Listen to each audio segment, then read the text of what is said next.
बेलन में उपस्थित हवा की मात्रा, जबकि वायु निकालने वाला पंप प्रत्येक बार बेलन की शेष हवा का 1/4 भाग बाहर निकाल देता है। बहुत ही क्रिटिकल क्वेश्चन है वैसे माने तो, लेकिन बहुत आसान भी है। अगर इसको हम समझ जाएंगे बहुत आसान है, नहीं समझे तो बहुत ही क्रिटिकल है। आइए हम देखते हैं इसको सॉल्व कैसे करते हैं। सबसे पहले इसमें जो बातें हैं उन बातों को हम समझ लेते हैं। इसमें कहा गया है, सबसे पहला पॉइंट क्या है, बेलन में उपस्थित हवा की मात्रा, यानी एक बेलन है, एक सिलेंडर है, ठीक। ये आपका एक सिलेंडर है बेटा, ऐसे आपके पास एक बेलन है ऐसे, ठीक, सिलेंडर के आकार का। फिर दूसरा पॉइंट इसमें, जबकि वायु निकालने वाला पंप, यानी इसमें जो एयर भरा गया है, जो हवा भरी हुई है, उस हवा को निकालने के लिए एक पंप भी है, ठीक। उस हवा को, उस एयर को रिमूव करने के लिए एक पंप है आपका। फिर इस वक्त कहा गया है बेलन की शेष हवा का 1/4 भाग बाहर निकाल देता है। यही से समझना है। प्रत्येक बार देखो, हर बार बेलन की शेष हवा, जितना उसमें हवा बचता है उसका 1/4 भाग हवा रिमूव कर देता है, बाहर निकाल देता है, ठीक। इस क्वेश्चन को ध्यान समझना, तभी समझ में आएगा, नहीं तो नहीं आएगा।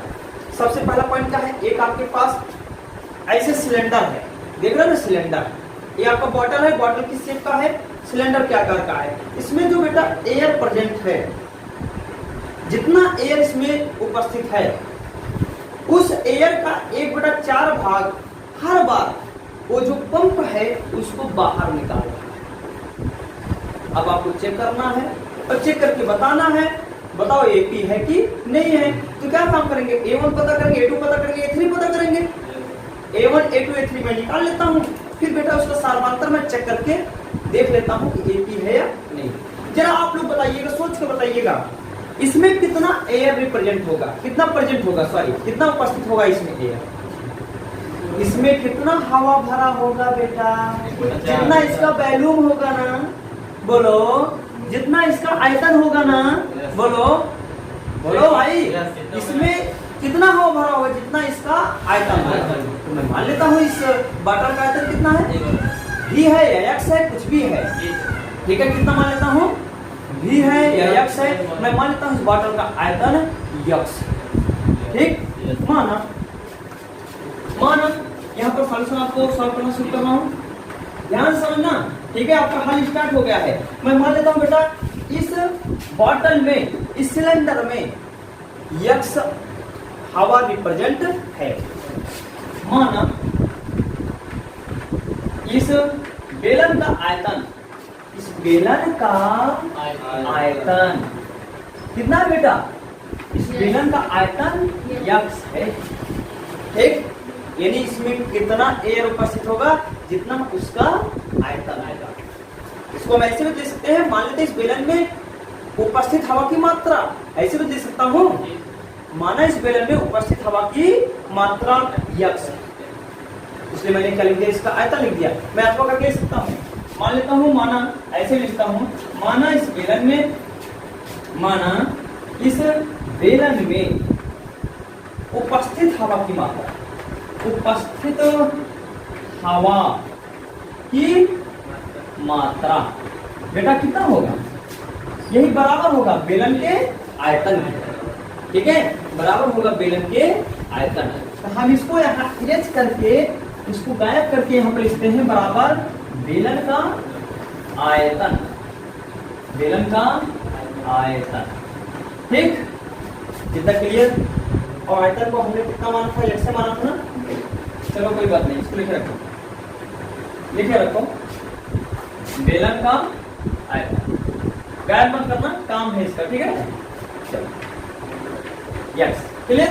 इसका मतलब उसमें पहले यानी फर्स्ट टाइम इसमें कितना हवा भरा हुआ है, X जो भी होगा, चाहे X मीटर क्यूब या X centimetre cube, X millimetre cube, कुछ भी होगा, ठीक है। अब यहाँ पर काम क्या करते हैं, अब जरा सोचो, आप लोग कहा जा रहा हर बार जितना उसमें हवा भरा गया है उसका 1/4 भाग हवा रिमूव कर, 1/4 भाग हवा रिमूव कर रहा है। अब ये काम करते बेटा, जितना हवा भरा गया, कितना हवा भरा गया है X, अब उसका 1/4 मैं निकालता हूँ, ध्यान से देखना। x का 1/4 मैं निकालूंगा, यहाँ पर फाइंड करेंगे, यानी हवा 1/4 जितना हवा उपस्थित है, उपस्थित हवा का 1/4 भाग निकालने के बाद बेलन में उपस्थित हवा की मात्रा। अब ऐसे लिखेंगे, ध्यान से सुनिएगा, यहाँ पर लिखेंगे, जरा सोचिएगा आप लोग। सबसे पहले इसमें x भरा है, x का 1/4 निकालिए, कितना होगा? का मतलब होता है पूरा, का मतलब क्या होता है? पूरा x/4 मतलब इसमें कितना हवा निकलना है बेटा, इतना हवा निकलेगा, क्योंकि एक का हर बार 1/4 भाग निकल रहा है। लेकिन किसका 1/4 भाग? जितना उसमें उपस्थित है, तो उपस्थित कितना है? x उपस्थित है। अब इसका 1/4 मैंने निकाला तो कितना आया? x/4 आया। इसका मतलब 1/4 भाग निकलेगा। जब x में से 1/4 भाग निकल जाए, कितना बचेगा जानते हो? 3x/4। ठीक, अब कैसे होगा हम यहाँ पर लिख करके आपको बताते हैं। यहाँ पर हम लिखेंगे x/4 भाग x/4 भाग हवा निकलने के बाद, हवा निकलने के बाद बेलन में उपस्थित हवा की मात्रा।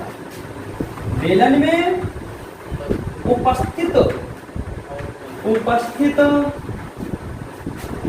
हवा की मात्रा, एकदम दिख रहा वहां तक, पूरा किनारे तक दिख रहा ना? हवा की मात्रा। बेटा जरा सोचो, आप लोग सोचो, खुद सोचो। ये सिलेंडर था, इसमें पूरा x हवा भरा था, ठीक, इसमें से x/4 भाग रिमूव हुआ है, जो मैंने निकाला है, ठीक। जब x/4 भाग रिमूव हुआ है तो बचा कितना है? क्या काम है? जितना पहले था उसमें से इतना हम घटा देंगे ना, ठीक। यही तो निकल रहा है। पहले कितना रहा होगा? पहले रहा होगा बेटा x, पहले यही था, अब x/4 निकल रहा है, तो 4x minus x, 4x minus x बटा 4 कितना आया? 3x/4। ये किनारे दिख रहा है कि नहीं? देखो एकदम किनारे तक दिख रहा है कि नहीं? एकदम क्लियर।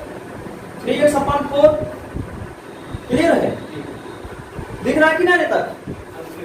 3x/4 यहाँ नहीं दिख रहा। अच्छा, ये इसको यहां से करते हैं। देखो 4x माइनस x बटा 4 कितना है? 3x/4। कितना कंफर्म हो गया? अब बेटा इस सिलेंडर में कितना हवा उपस्थित है? इतना उपस्थित है। ये आपका क्या आया? A2 आया है, और x क्या था आपका? A1 था। अब हम क्या निकालेंगे? A3। जरा खुद सोचो फिर। अब आपको ये सोचना है बेटा, अब फिर इसका 1/4 भाग निकलेगा, क्योंकि यही तो कहा जा रहा है जितना हवा उपस्थित है उसका 1/4 भाग रिमूव हो रहा है। अब कितना उपस्थित है? 3x/4 उपस्थित है ना, यही तो बचा है। बोलो कितना बचा है? 3x/4 बचा है। तो इसका 1/4 भाग फिर से निकलेगा। जब निकलेगा हम पहले निकाल ले इसका 1/4 कितना निकल रहा है, यहाँ पर निकालेंगे। ऐसे निकालेंगे बेटा, देखो 3x/4 का 1/4 का मतलब होता है गुणा, अर्थात 3x/16 इतना निकल रहा है बेटा, इतना निकल रहा है। जब इतना निकल रहा है तो बचेगा कितना? अब यही फिर लिखेंगे, अब यहाँ लिखेंगे 3x/16 भाग हवा निकलने के बाद बेलन में उपस्थित हवा की मात्रा। तो अब यहाँ पर काम क्या करेंगे? यहाँ पर मैं लिखने चल रहा हूँ, पहले बताओ ये समझ में आया ना? क्लियर हुआ? हाँ, ठीक। अब यहाँ पर काम क्या करते हैं? यहाँ पर लिखेंगे, अर्थात कितना था? 3x था ना? 3x/16 भाग हवा निकलने के बाद बेलन में उपस्थित हवा की मात्रा, हवा की मात्रा यहां पर मैं लिख रहा हूं, ठीक। थोड़ा इसको किनारे कर देता हूं ऐसे, ठीक। उपस्थित हवा की 3x/16 भाग हवा निकलने के बाद बेलन में उपस्थित हवा की मात्रा। अब जरा सोचो भाई, कितना बच्चा था? इतना था ना? 3x/4 इतना था, और रिमूव कितना हो रहा है? इतना। इसको निकालेंगे, माइनस करेंगे, 3x बटा कितना? 16। अच्छा, 16 और 4 का एलसीएम लोग कितना 16 ही तो आएगा बेटा। 16 4 का एलसीएम 16 आया, यहाँ पर लिखा। ठीक, अब देखो 4 चौका 16, 4 इसमें गुणा 4 तिहाई 12 एक्स। ठीक ठीक, 4 तिहाई 12 एक्स, 12 एक्स माइनस 3 एक्स। एकदम क्लियर दिख रहा है। 12 एक्स से 3 एक्स रिमूव करो, कितना आया बोलो 9 एक्स, 9 एक्स अपॉन 16 दिख रहा है किनारे तक एकदम। उसमें देखो 9 एक्स बटा चलो।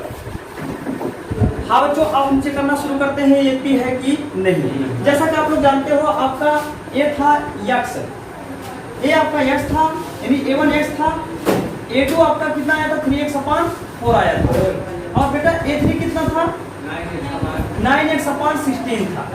जरा अब हम देखते हैं, जरा देखते हैं बेटा, यहाँ पर लिखेंगे d होगा a2 माइनस a1। ठीक, a2 कितना है 3x अपॉन 4 माइनस x। देखो इसको माइनस करिए कितना होगा, इसको जब करेंगे सॉल्व करेंगे 3x माइनस 4x अपॉन 4 कितना है बेटा माइनस x अपॉन। ठीक, अब फिर यहाँ पर लिखेंगे। अब जरा सोचिए, इससे इसको माइनस किया, अगर मैं इससे इसको माइनस करता हूँ यही आता है तो एपी है, अगर नहीं आता है तो एपी नहीं है। अब यहाँ पर हम चेक करते हैं और करके फिर यहाँ पर चेक करेंगे, लिखेंगे 9x अपॉन 16 माइनस बेटा 3x अपॉन 4।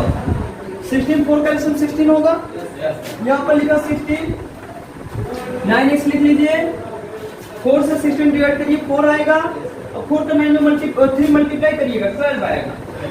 देख कितना आया, देखो 3x आया, 9 से 12 माइनस करो कितना आएगा माइनस 3x आएगा। यहाँ पर लिखा माइनस 3x अपॉन 6। यार देखो इक्वल है, बोलो है कहाँ इक्वल है यार, ये कहाँ बराबर है बोलो, कहाँ बराबर, सर्वांतर समान नहीं आ रहा ना, सर्वांतर समान आ रहा नहीं आ रहा। जब आपका सर्वांतर समान नहीं आ रहा है इसका मतलब एपी नहीं है। यहाँ पर लिखेंगे यह एपी नहीं है, यह एपी नहीं है, एपी नहीं है। ठीक है ना, मैं साइन हो गया हूँ, इसके लिए शॉट ले लीजिए।